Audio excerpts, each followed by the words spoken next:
Wait till he get a belt. Yeah. He ain't did nothing in the welterweight today. You When have he get did a belt, nothing. when he You get a have belt, did you want to You go have over did there. Keith Thurman want to go over there, and now y'all want to say, "Oh, I ain't fought nobody," but I got a belt now, so why? Okay. Sean Porter got a belt too. So now Sean Porter got a belt too. Sean Porter. So why am I go to easy road and you not Sean Porter out? So why am I go to easy road and you not Sean Porter out? So why am I go to easy road and you not Sean Porter out? So why am I go to easy road and you not Sean Porter out? Who mans is this? Get him the fuck out of here.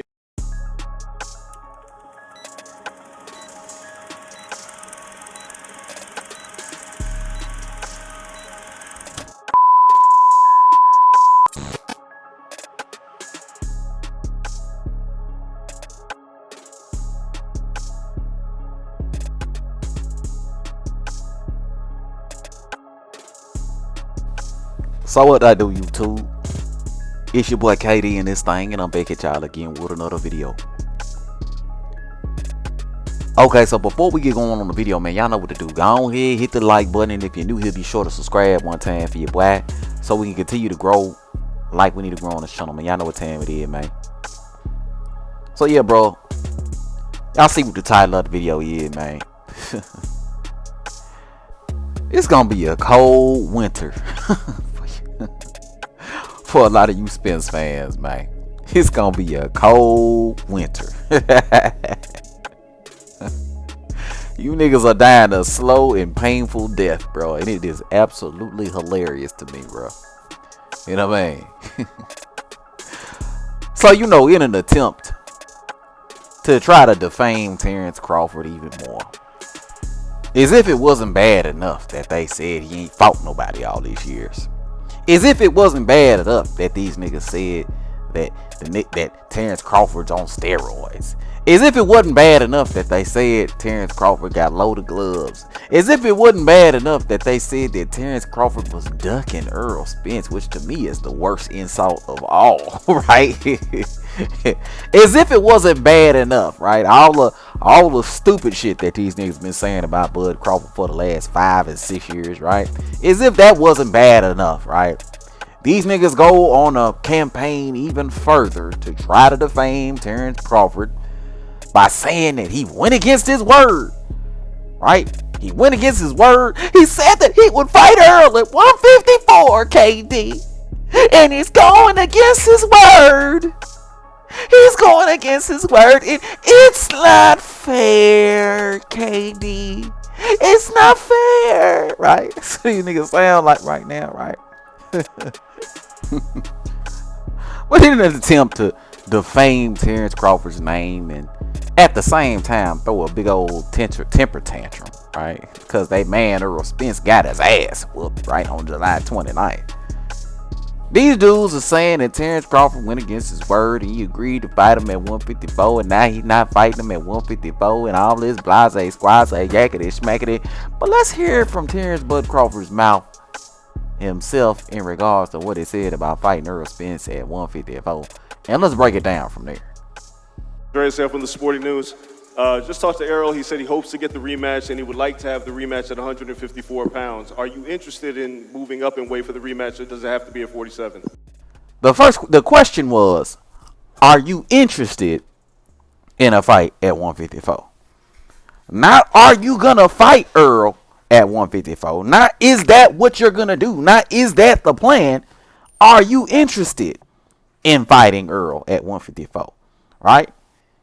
You could be interested in a whole lot of things. That don't mean you said you gonna do it, right? That don't mean you said you gonna do it. That just mean you're interested in it. That just mean you're open to the idea of doing it. That's all that means, right? I'm interested in having a public sub tonight, right? For those of you who know public sub, I'm interested in having a public sub tonight. That don't mean that that's what I'm gonna do, and that don't mean that's what I said I'm gonna do, right? It just means I'm interested in it. That don't mean I'm gonna do it, right? But let's hear what else Bud said. It definitely don't have to be at 47. Like I said, you know, I'm in a hurt business. 47 was kind of hard for me too. I was already talking about moving up in weight and challenging Charlo. So 54 wouldn't be outreach of anything. Again, the question was, are you interested? Are you interested in the fight at 154 pounds, fighting Errol at 154 pounds? And the answer to that question was yes.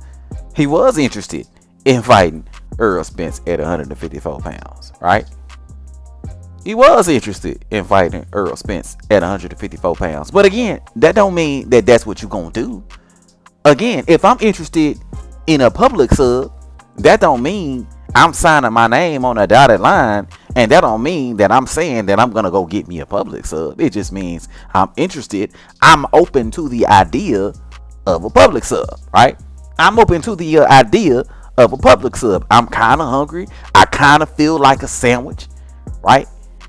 But when it come down to it, I might want to go with goddamn Subway, or I might want to go with Jersey Mike's, or I might want to go with another sandwich place rather than Publix, right? So being open to the idea is not you saying that that's what you're actually gonna do. It just means you're open to the idea of it. And Terence Bud Crawford was open to the idea of it. As a matter of fact, dare I say it, he was probably leaning more along the lines of actually going that direction at the time he was asked that question, which I may add was right after the fucking fight, right? Right after the fucking fight, in a fight in which he completely and utterly monkey stomped and dominated the fuck out of Errol Spence Jr. So at that point, I mean, I just whooped this nigga ass. Easy work. I'll fight him on the train. I'll fight him on Jupiter, fight him on Mars at 154, at 210 pounds, 300 pounds. It don't matter. I'm still going to whoop his ass. But when it's all said and done and it's time to ride, that don't mean that that's what I'm going to do, right? That don't mean when I put together the logistics of it, that don't mean that that's what I'm going to do, right? It might not make sense to go all the way. When I think about Publix, maybe Publix is 30 miles down the road, but it's a goddamn Jersey Mike's right across the street, right? So that's what niggas got to take into consideration. It was never him saying he was gonna do nothing. As a matter of fact, I'm pretty sure, I'm 155% sure that that provision was put in place specifically so Terence Crawford could have the option on whether or not he would want to fight at 154 or at 147. It was specifically and literally put there so he would have the option to do that, right? So he could exercise his A-side abilities, right? But nevertheless, I digress, right? Because let's say you niggas are right? Let's say you fanboys are right. Let's say Bud Crawford went against his word. Bud Crawford went against his word. He's not a man of his word. He's not, KD. He's not a man of honor, KD. Right?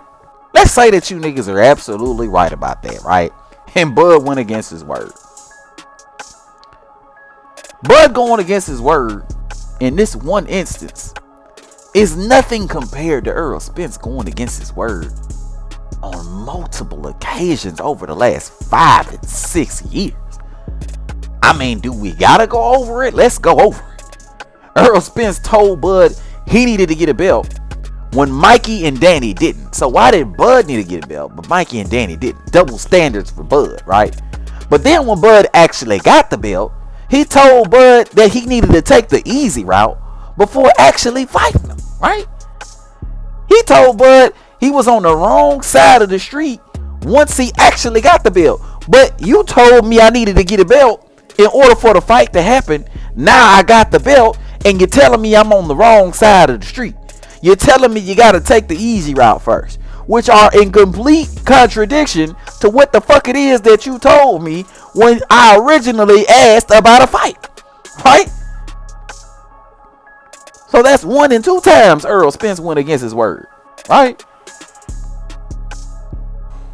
Then he tells Bud he got to take 60-40, 70-30, and even 80-20 when Mikey, Sean, Danny Ugas got at very least 40% in their fight with Errol Spence. But then get this, after telling Bud that that's what he got to take, he turned around and gave Bud 50-50. Now look, I'm not mad at Errol Spence doing that, but that's another occasion where Errol Spence went against his word, right? You told Bud he had to take 60-40, 70-30, 80-20. I'm not mad at it, but that's what you told Bud. But then you ended up giving him 50-50, right? You sold the world that you would never fight Keith Thurman. But then we find out that Keith Thurman was in training camp in December for a fight with Errol Spence in March, right? Keith Thurman was in training camp in December for a fight with Errol Spence in March, right? The WBC made a special exemption to allow Keith Thurman and Errol Spence fight to happen at 154 for a belt that's supposed to be at 147, right? The WBC allowed Keith Thurman to jump, skip, and hop over all the other guys ranked in the WBC based on a win he got versus Mario Barrios, 140-pounder, right? Also, they can make that fight with Errol Spence at 154 for a fight that's supposed to be at 147. For a guy that, I may add, Errol Spence said he would never fight in Keith Thurman, right? Granted, he never fought Keith Thurman, but he definitely planned on fighting Keith Thurman. As a matter of fact, the only reason why the Errol Spence and Keith Thurman fight didn't happen was because Errol Spence got into that car accident. Right? If y'all recall correctly, that was the only reason why the fight didn't happen. Keith Thurman confirmed it. Errol Spence confirmed it. Right? Another occasion he went against his word. Errol Spence told Bud he was on the wrong side of the street. But then as soon as Bud left Top Rank and crossed the street, he turned around and fought Dennis Ugas. The fact of the matter is, Errol Spence is the most fraudulent nigga. He's the most fraudulent nigga in boxing, right? He's the most fraudulent nigga in boxing, right? Both inside and outside the ring, right? He's a fraud outside the ring because all the niggas done is duck, dodge, maneuver, move the goalposts, lie, change the subject, talk about anything that had to do with a Terence Bud Crawford, defame the name of Terence Bud Crawford by making up lies, talking about he ain't fought nobody and all this old bullshit.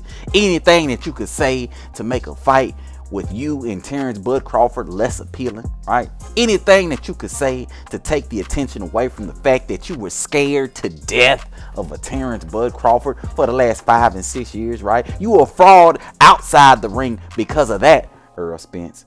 But you also a fraud inside the ring because the fighter that you were built up to be, the fighter that everybody made you out to be, the big fish, man down, strap season, put him in the dirt, all these goofy ass names that you came up with for yourself, proved to be nothing but a lie because at the end of the day, not only did you get your ass whooped by Terence Bud Crawford in one of the most brutal fashions there is, but he made it look so easy. How do you Spence fans feel knowing that Bud Crawford not only beat the shit out of your guy Errol Spence Jr., but it made it look so easy? So easy, right? The fact of the matter is, I'd rather see Bud versus Mean Machine 2 before I watch Bud versus Errol Spence. I'd rather watch Bud versus Jeff Horn than watch Bud versus Errol Spence 2. I'd rather watch Bud versus Gamboa than watch Bud versus Errol Spence Jr. I'd rather watch Bud versus the local Subway sandwich artist than I would Bud versus Errol Spence Jr. That's how poor of a performance Errol Spence put out against the pound-for-pound King Terence Bud Crawford. So not only is he a fraud outside the ring, but the nigga's a fraud inside the ring as well, right? And we saw it on July 29th, right? But you niggas want to move the goalposts. You niggas want to try to flip the script. You want to make it seem like Bud's the bad guy. He's not an honorable guy, KD. He's not honorable. He didn't keep his word. Even though that's some bullshit at the end of the day. But even if he didn't keep his word on this particular occasion, even if he didn't keep his word on this particular occasion, I think we all see who the fraud of the welterweight division truly is. But let me know your thoughts, bro. Hit it up in the comment section below. If you're new to the channel, be sure to subscribe. And everybody, and I do mean everybody, be sure to hit the goddamn like button on your way out. But until next time, bro, I'ma holla at y'all, man. Peace.